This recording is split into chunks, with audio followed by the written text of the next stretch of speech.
Et le changement, c'est également eux, les enfants. Cette nouvelle génération peut sauver la planète. Pour les conscientiser, Julien Moreau a décidé de faire le tour de France. Bonjour Julien Moreau. Bonjour. Et vous aussi, vous allez planter des arbres en fin d'année avec les élèves. On va expliquer votre démarche. Alors après avoir accompli le plus long triathlon du monde l'année dernière, aujourd'hui c'est en catamaran que vous faites le tour de France en 3 mois normalement. Mais voilà, votre catamaran, votre voilier est tombé en panne.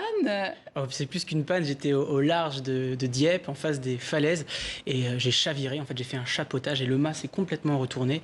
Et en essayant de le redresser, j'ai brisé mon mât en deux, et donc j'ai dû faire appel au sauveteur en mer, la SNSM, qui est venue m'aider. Mais ça ne m'a pas empêché de continuer. Je suis reparti dans les écoles, les collèges, pour continuer à augmenter le niveau de conscience et d'éducation des jeunes. À vélo, comme on l'a vu ici. Alors expliquez-nous, à chaque étape, qu'est-ce qui se passe? L'idée, c'est de se déplacer de manière aventureuse, que ce soit en bateau ou en courant, et d'aller d'école en école, de rencontrer les jeunes, de leur expliquer quelles sont les problématiques avec l'environnement, mais surtout de faire en sorte qu'ils deviennent des acteurs du changement. Et ce que je propose, c'est de créer des écoles écologiques et qui réfléchissent à comment est-ce que je peux prendre soin de la ressource eau, comment est-ce que je peux limiter mes déchets, est-ce que mon établissement peut devenir zéro déchet, et au niveau de l'alimentation, on fait quoi, comment est-ce qu'on fait pour réduire son impact aussi dans l'assiette à la cantine.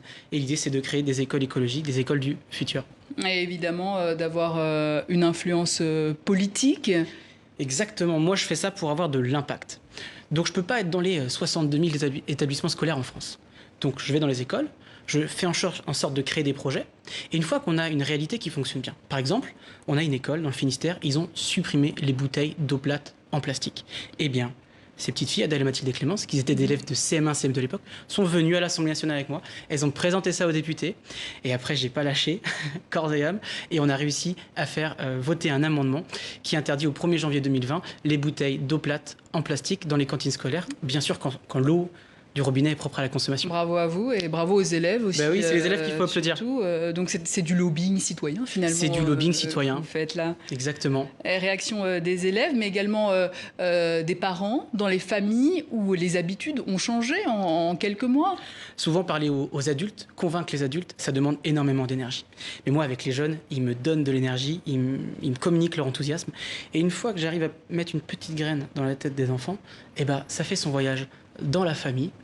Et c'est comme ça que j'essaie en tout cas d'avoir un impact dans la société française. Et c'est votre définition d'éco-aventurier. Vous en avez fait un livre d'ailleurs, préfacé par Nicolas Hulot. Oui.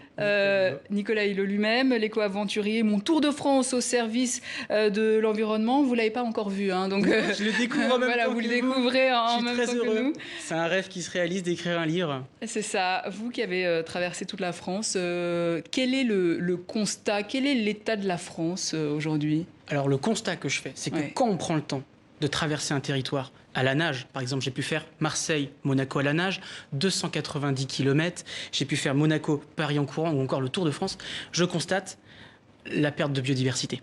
Je constate que quand l'IPBES dit qu'il y a une érosion de la biodiversité, je le vois au niveau des insectes, je le vois au niveau des oiseaux. Quand on parle des déchets en mer, par exemple, pendant ma nage, je n'ai pas passé une seule heure sans voir des déchets plastiques. Et il faut rappeler que ces déchets plastique, si on continue à en déverser autant comme ça, la fondation Ellen MacArthur estime qu'en 2050, il y aura peut-être plus de plastique que de poissons dans les océans.